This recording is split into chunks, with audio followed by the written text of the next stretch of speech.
Buenas tardes, mi nombre es Jimena Abraham del Río y voy a hablar sobre investigación-acción.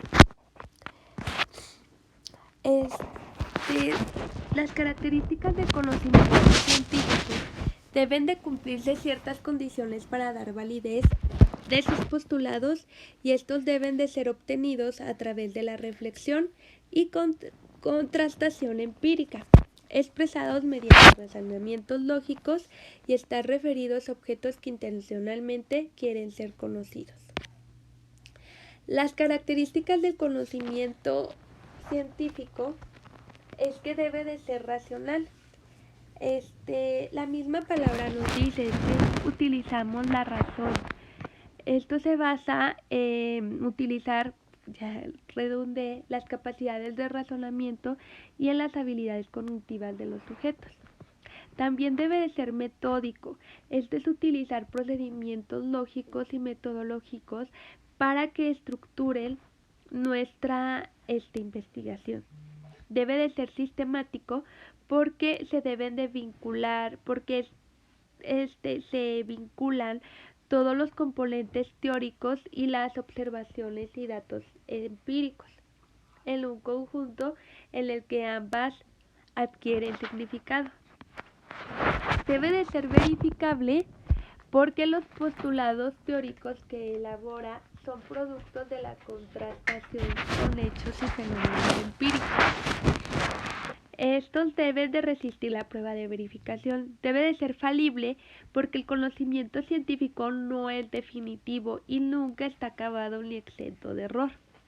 Y también debe de buscar las regularidades, porque como se pretende ser un conocimiento universal, estos deben de tener un alcance general, pese a que se construye sobre la evidencia de hechos y singulares. El proceso metodológico y las metodologías cualitativas. El proceso metodológico es un conjunto de procedimientos que permite la contrastación de los datos obtenidos empíricamente con base en modelos teóricos. Existen tres dimensiones que interactúan entre sí. La primera es la dimensión epistemológica, la dimensión de la estrategia general y la dimensión de las técnicas de recolección y análisis de la información. Vamos a verlo con más profundidad. En la epistemológica es construir un modelo con el cual se va a determinar el objeto de investigación que se quiere estudiar y la posibilidad de conocerlo. Aquí debe de cumplir ciertas características. Primero, el determinar el tema a investigar. Aquí es que vamos a investigar. Ahí vamos a determinar lo que es nuestro objeto de estudio. Luego se van a formular preguntas. Estas preguntas van a ayudar a delimitar nuestro problema, a delimitar lo que queremos estudiar de nuestro objeto. Y esto también nos va a servir para explicitar. Después es identificar la fuente del problema y antecedente teórico. Aquí vamos a construir un modelo conceptual que dé cuenta de los rasgos relevantes del objeto. Después es formular los objetivos de investigación. Aquí se va a identificar un objetivo general y específicos para que señalen los logros que se pretenden alcanzar. Otra característica es explicitar los supuestos o anticipaciones de sentido. Es cuando se formula el problema de investigación y se establecen los objetivos para adelantar posibles respuestas. Pasamos a lo que es la dimensión de la estrategia general y aquí es tomar decisiones para cómo se va a resolver el problema de investigación para decidir cuál es la estrategia más apropiada. También debe de cumplir con ciertas características. Primero es el tipo de diseño y enfoque de investigación que se utilizará. Es que el investigador plasme sus decisiones, por ejemplo, como el cuándo, cómo, dónde, bajo qué condiciones, cómo se relacionarán los modelos teóricos con los empíricos, etc. También definir cuáles serán los contextos y escenarios en los que se sitúa el fenómeno o situación que se estudiará. Se realiza por medio de la observación a casos particulares. Por ejemplo, en el ámbito educativo Si tenemos problemas en el aula, pues vamos a ver el contexto en el por qué existe ese problema. Luego es elegir el contexto y escenario que abordaremos el fenómeno de interés. Definir cuáles serán los sujetos, las organizaciones o las situaciones relevantes. Determinar cuál va a ser nuestra población de estudio. Y aquí es donde entra la investigación, la acción, en el cual es un proceso de reflexión grupal que permitiría elucidar los valores propios de la cultura y someterlos a la crítica. También es establecer cuáles serán los criterios para seleccionar los casos que se estudiarán. Aquí es proponer criterios válidos acerca de la selección de los informantes o los contextos de observación. La otra dimensión que ya mencioné es la de las técnicas de recolección y análisis de la información. Aquí es definir el instrumento en el que nos ayudará a recabar nuestra información. Aquí también debe de cumplir ciertas características, por ejemplo, la selección, diseño, elaboración, aplicación de los instrumentos de recolección y de información, seleccionar las técnicas y procedimientos para el análisis de esta información. Aquí se utiliza el análisis en espiral, donde se combinan, obtienen y analizan datos de distintas fuentes. También la realización del trabajo de campo, en el que se va a adoptar características propias de cada enfoque de investigación y de las aplicaciones de las técnicas de recolección de datos. La codificación y reducción, esta debe de ser permanente y fundamental porque va a permitir que sea fiable. Recordemos que es una característica del conocimiento científico. Aquí es donde va a ver donde va a tomar credibilidad la investigación. El investigador debe de utilizar diferentes procedimientos de vigilancia epistemológicos. La primera es la triangulación, aquí es la reconstrucción del proceso. Y después es el análisis de la consistencia. Si hay igualdad, si hay parecido entre la teoría y los datos o entre la teoría y los actores sociales que participan en la investigación. Otra característica es la sistematización y presentación de los conocimientos elaborados.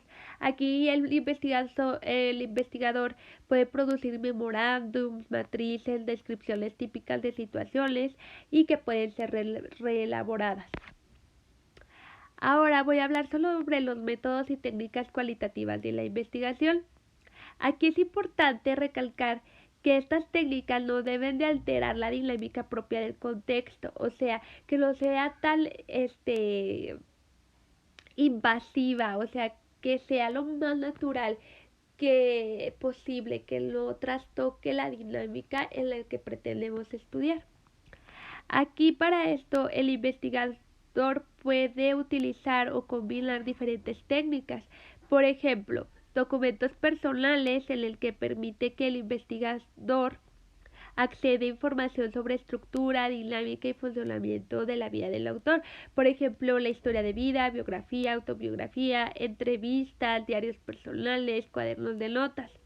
También puede llevar un registro narrativo en el que el investigador puede describir acontecimientos, comportamientos que se dieron durante la investigación, y esto puede utilizarse como un notas de campo, anecdotario y muestreo de tiempo. Otro es la técnica de registro mecánico. Esta es la suma de utilidad la cual permite al investigador manipular, y esto también puede consultarlo varias veces. Por ejemplo, el tomar video, fotografías, audios, consulta de documentos, elaboración de mapas, planos, comentarios en vivo, etc. También registros sistematizados parcialmente. Estos pueden utilizarse cuando es un estudio bastante grande y que tiene que tener interpretaciones propias, y aquí puedes utilizar listas de control, pruebas, test psicológicos y sociológicos. La observación participante es una metodología de investigación en la cual el observador va a elaborar descripciones de las acciones, discursos y la vida cotidiana de un grupo social. El objetivo es obtener información directa de los contextos que se producen las interacciones sociales. Y esta información que se recabe va a permitir al investigador conocer cómo actúan, cómo se interpretan los valores, creencias y acciones de cada uno de los actores que participan durante esta investigación. Las características metodológicas de la observación participante es que puedes ubicar, las características es que ubicas el escenario campo. Aquí hay diferentes, por ejemplo, si vas a utilizar un escenario público como parques, bares, restaurantes o semipúblico, privado como una alcázar o como incluso un salón de clases, eso es muy privado. Y la entrevista es muy importante porque va a permitir obtener la información con base en una conversación profesional. La información que se obtiene son antecedentes personales, condiciones del medio, de las personas, del ámbito social, actitudes, opiniones, etc. Otra de las características es el análisis e interpretación de datos. Aquí es cuando ya se integran todos los datos que se recabaron y haces una interpretación y un análisis de acuerdo a la epistemología, si es lógica y procedimental. También otra característica es el análisis cualitativo, que supone influencia y convergencia en tres actividades intelectuales, las cuales son los procedimientos analíticos manipulativos de la información, los procesos de expansión y contrastación de hipótesis y teorías y realización de procesos de generación teórica.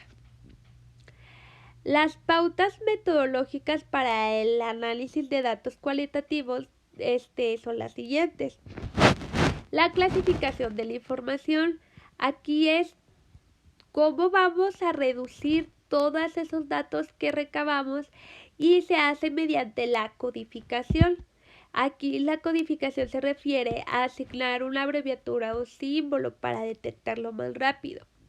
Los tipos de código que se utilizan son los códigos descriptivos, los explicativos o los de patrón. Los descriptivos pues van a utilizar el contenido de la oración analizada y es lo que va a etiquetar el investigador. El explicativo es cuando se establece relaciones entre los códigos y el tipo de código. Y los códigos patrón se designan patrones explicativos de las relaciones entre eventos y acontecimientos. Muchas gracias.